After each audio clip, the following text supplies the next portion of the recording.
He does not think. There is no time to think. He is lying in a shallow trench of black volcanic sand on a burning island in the Pacific on the second day of the worst battle the Marine Corps has ever fought, and 2 enemy grenades have just dropped into the dirt, Bataille, and the 3 other Marines crammed in with him. A grenade gives you about 5 seconds. He has already used one of them, realizing what he is looking at. And so the youngest man in the trench, a boy who is barely old enough to be here, and who is in fact far too young to be here, does the only thing that will save the others. He shouts a warning, and he throws himself down onto one of the grenades, and he reaches out and drags the second one underneath his own body, and he waits, with his face in the sand, for them to go off. If true, forgotten stories of the men who fought this war are what you came for, take a second and subscribe. Now, back to that trench and to the boy lying on top of 2 live grenades. To understand how a teenager ended up face down on 2 grenades on the island of Be There at all. Not on that island, not in that trench, not Marine Corps. Almost every rule that existed said he should have been home, in school, a child. He had broken every one of those rules to get to this exact spot, had lied and forged, and stowed away her own country's paperwork for the right to lie in the dirt, with 2 grenades under him. He had wanted, more than anything, to be here. And now, here he was. His name was Jacklyn Lucas. Everyone called him Jack. And on the day he threw himself on those grenades, the 20th of February, 1945, he was 17 years old. He had turned 17 6 days earlier. He had been a United States Marine, secretly and illegally, since he was 14. Everything you are about to hear is documented in his Medal of Honor citation, in his own memoir, in the record of the Marine Corps that did not even know how old he really was. The boy in the trench was real. What he did was, and the reason he was there is almost harder to believe than what he did. Jack Lucas was 14 years old when he decided he was going to war. 14. He was a big kid for his age, broad and strong, and his father had died, and he was at a military prep school, and when the country went to war after Pearl Harbor, he wanted in with a ferocity that no one could talk him out of.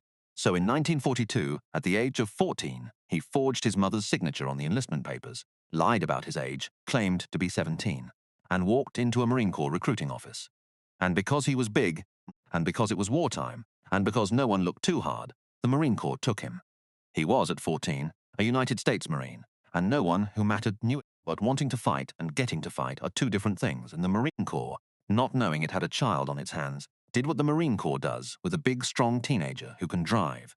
It made him a truck driver, and it sent him to Hawaii, far behind the lines, to haul supplies while the war he had lied his way into happened somewhere over the horizon without him.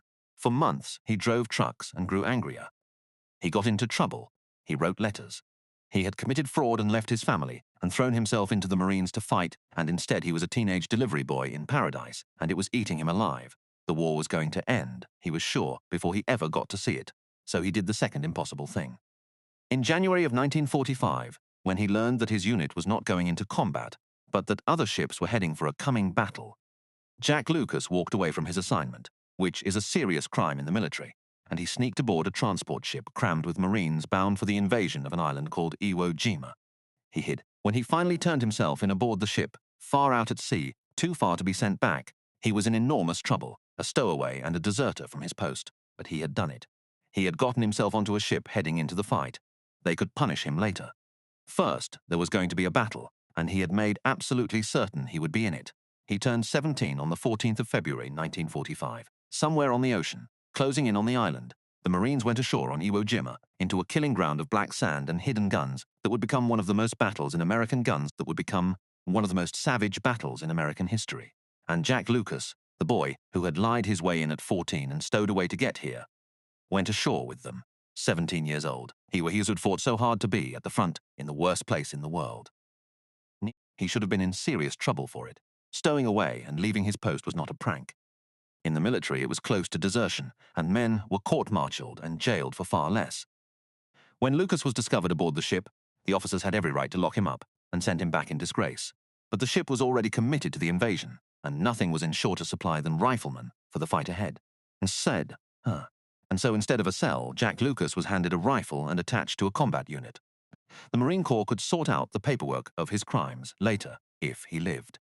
He had gambled that they would need him more than they needed to punish him, and he had been right.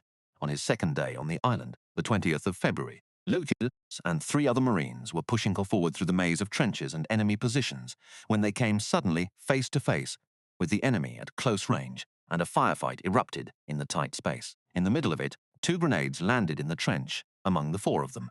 There was nowhere to run. In a trench that small, both grenades going off would kill or maim all 4 men. There were perhaps a few seconds before they detonated, and everyone in that trench understood exactly what a few seconds meant. He said Jack Lucas did not hesitate, and this is the part that people who study these things still find almost impossible to comprehend. He yelled to the others to get down, and he threw himself onto one of the grenades, driving it into the soft volcanic sand with his body, and with his hand he reached out and pulled the second grenade in underneath him as well, so that his own body covered both. One of them exploded beneath him. He absorbed the blast with his chest and his arm and his face, his body shielding the 3 men beside him from the force of it. He was 17 years old, and he had just used himself as a living shield over 2 grenades so that 3 other men would live. They lived. Fall, 17-year-old covered the grenades with his own body, and Lucas, incredibly, was not killed. He was not killed. He was torn apart, but he was not killed. When the battle moved on, he was so gravely wounded that the men who found him assumed he was dead. 1 more Tubin, 1 more body in the sand. He was left, for a time, among the dead. And then, someone noticed that the boy who should have been a corpse was impossibly still breathing. What the surgeons found when they got to him hardly seemed survivable. He had more than 200 pieces of metal driven into his body, from his skull to his legs, some of them large, many of them buried deep in places too dangerous to remove. Over the following months, he underwent operation after operation, more than 20 in all, as doctors slowly put back together a body that had absorbed the full force of a grenade at point-blank range. And through all of it he lived, this teenager, too stubborn to die, carrying inside him a mass of shrapnel that would set off metal detectors for the rest of his life, and that he would simply never be entirely free of. He had wanted to go to war. War had gone into him and stayed. On the 5th of October, 1945, in a ceremony at the White House, the President of the United States placed the Medal of Honor, the nation's highest award for valor, around the neck of Jack Lucas. He was still 17 years old. He was still, at that moment, technically too young to have legally enlisted in the first place. He was the youngest United States serviceman to receive the Medal of Honor since the Civil War, a boy who had committed fraud to get into the Marines, deserted his post to get into the battle, and then thrown his own body onto 2 grenades once he arrived. The country that he had lied to in order to fight for it now hung its highest honor on a 17-year-old chest, full of shrapnel. And then, having received his country's highest military honor, Kanspo, at 17, Jack Lucas did something that captures his strange backward path as well as anything he did in the sand. He went back to high school. He had walked out of the 9th grade and into the Marine Corps at 14, and so now, a decorated combat veteran, a Medal of Honor recipient who had covered 2 grenades with his own body. He sat back down in a classroom to finish the education he had skipped, a teenager among teenagers, except that this one had already done a thing most men will only ever read about. There is no stranger image in the whole story than that. The boy who had absorbed 2 grenades on Iwo Jima, raising his hand to be excused in a high school hallway. He carried it all the rest of his life, the metal and the memory both. He lived for more than 60 years after Iwo Jima, and he never stopped being the kind of man who ran toward the thing everyone else ran from. Restless as ever, he later joined the army and became a paratrooper, and in 1961, on a training jump, both of his parachutes failed.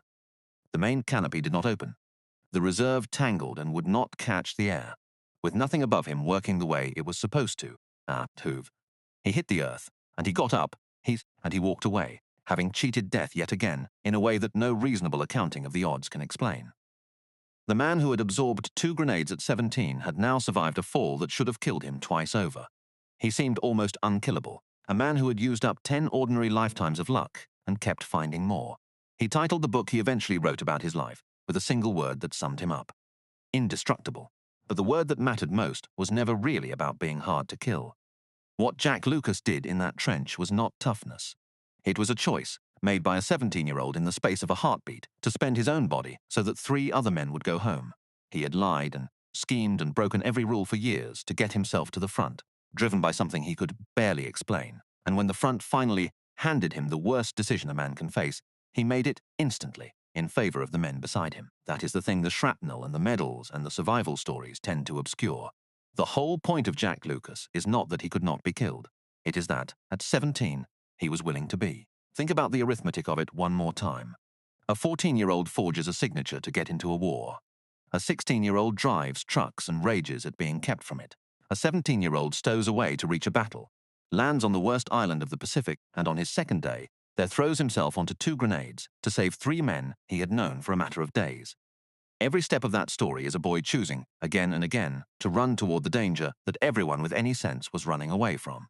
He should not have been there. By every rule and every measure, he was too young, and he had cheated to come, and because he was there, 3 men lived who would otherwise have died. That is the whole story, and it is worth holding on to, because it is easy to turn a boy like this into a cartoon, the indestructible kid, the unkillable Marine. He was a real 17-year-old, frightened like everyone else on that island, who in one instant did the most generous and terrible thing a person can do, and then spent 60 years carrying the pieces of it inside his own body.